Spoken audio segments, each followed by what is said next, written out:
Shalom, shalom, shalom. Nakusalimia katika jina la Yesu Kristo. Ni wakati mwingine tena wa kipekee. Namshukuru Mungu kwa ajili ya uzima wako. Namshukuru Mungu kwa ajili ya neema. Karibu Roho Mtakatifu tamalaki katika hii zamu ya 4. Ili mtu huyu anaenda kupokea maneno haya yakauishe moyo, akili na fahamu zake katika jina la Yesu Kristo. Asante kwa maana Mungu wewe ni mwema na hakika fadhili zako ni za milele. Tunaendelea na lile somo letu linalohusu haki ya Mungu katika familia na vijana. Sasa haki ya Mungu katika familia na vijana.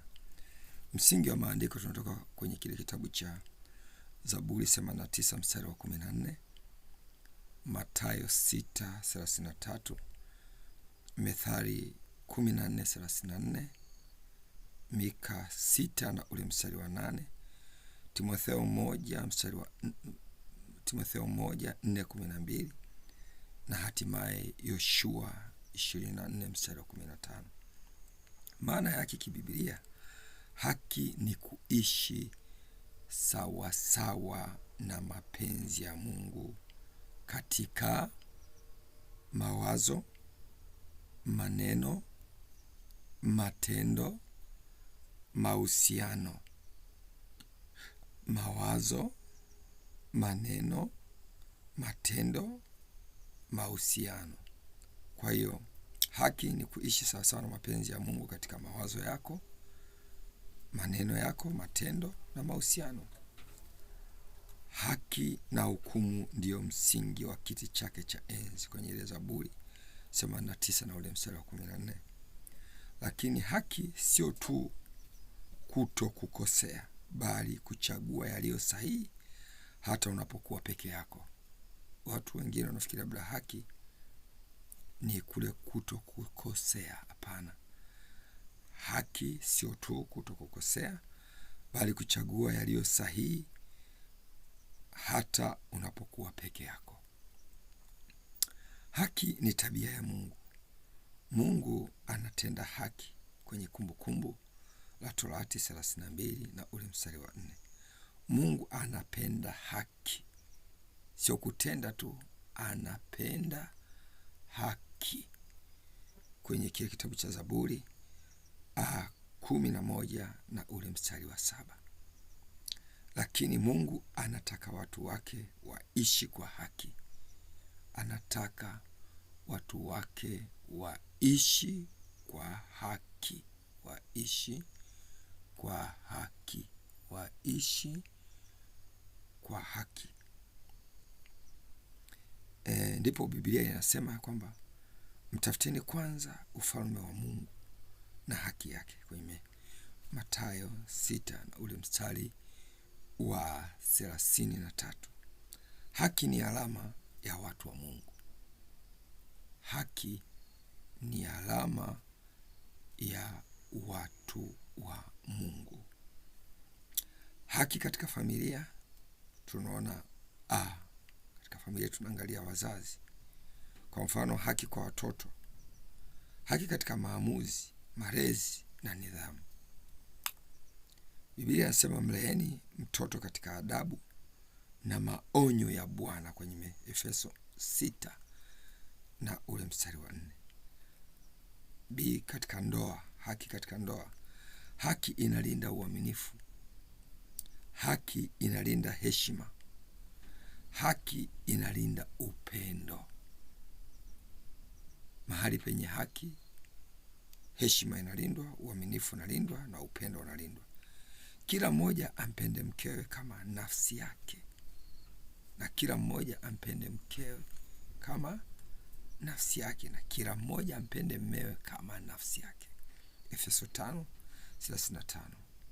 Haki kwa watoto, watii kwa haki, waishi kwa kweli.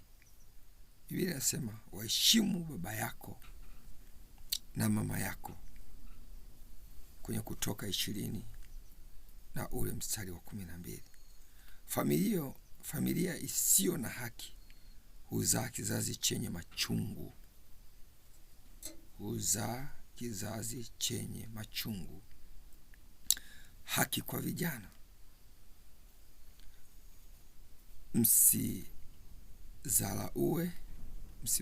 Msimdharau mtu ujana, au mtu asiudharau ujana wako, bali uwe kielelezo. Vijana wa haki hawadanganyi, hawafanyi ufisadi, hawafuati mkumbo wa dunia, wanasimama katika kweli. Kuna njia ionekanayo kuwa sawa machoni pa mtu, lakini mwisho wake ni mauti. Kwenye Mithali 14 na ule mstari wa 12. Kuna njia inayoonekana njema machoni pa mtu, lakini mwisho wake ni mauti. Vijana bila haki ni taifa bila kesho, na kama taifa lina kesho, basi hiyo ni hatari zaidi. Haki katika jamii ya leo tunaona kuna vitu kama rushwa, uongo, kukosa uaminifu, kuvunjika kwa maadili. Haki huinua taifa, bali dhambi ni aibu ya watu. Kwenye ile Mithali 14 mstari wa 34.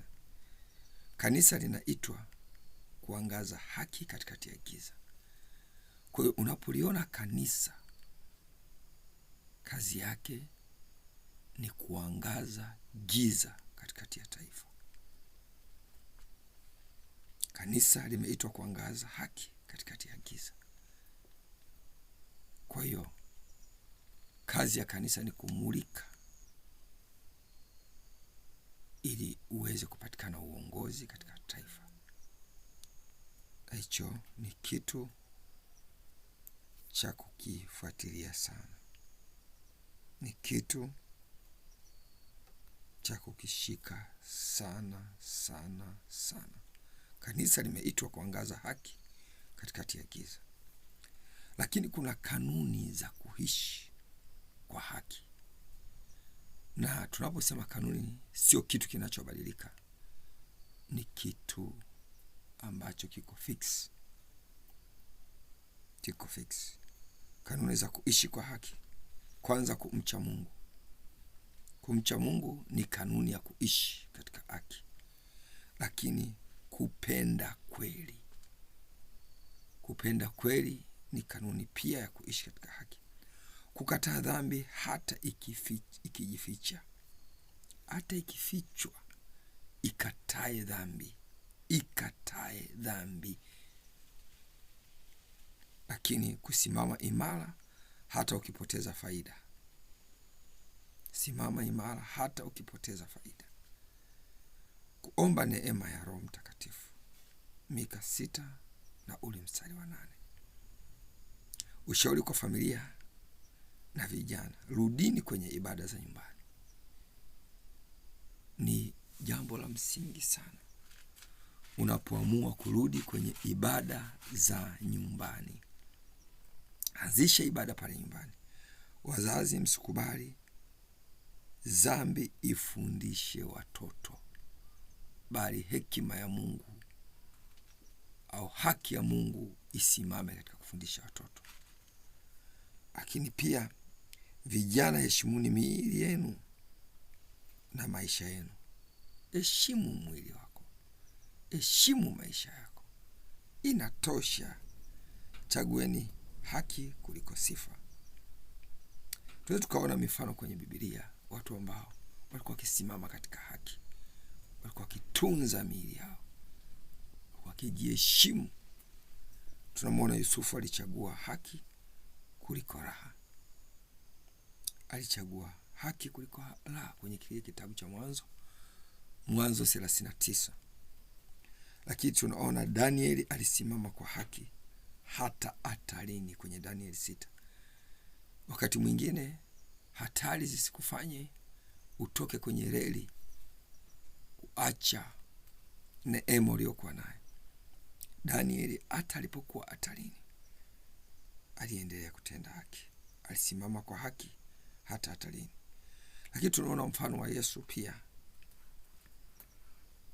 mfano kamili wa Yesu kwenye Petro wa kwanza 2:22.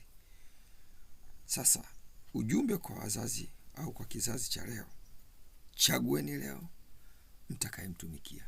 Hiyo ni Yoshua 24 na ule mstari wa 15. Haki sio ya zamani, haki sio ya wachache, haki ndiyo njia ya uzima. Haki sio ya zamani, haki sio wachache, haki ndiyo njia ya uzima. Familia yenye haki, familia yenye haki huwa na amani, huzaa watoto wa heshima, huinua kanisa, hubariki jamii. Heri wenye njaa na kiu ya haki, maana watashibishwa. Mathayo 5 na ule mstari wa 6. Kwa hiyo ndugu yangu, Bwana tujalie neema ya kuishi kwa haki ndani ya familia zetu, kwa vijana wetu na katika kizazi hiki. Bwana atujalie neema. Upendeleo. Ukiupata ujumbe huu usisahau kumpa na jamaa yako, na Mungu atakubariki sana. Haki huinua taifa. Haki ni msingi wa Mungu. Pasipo haki hakuna hukumu.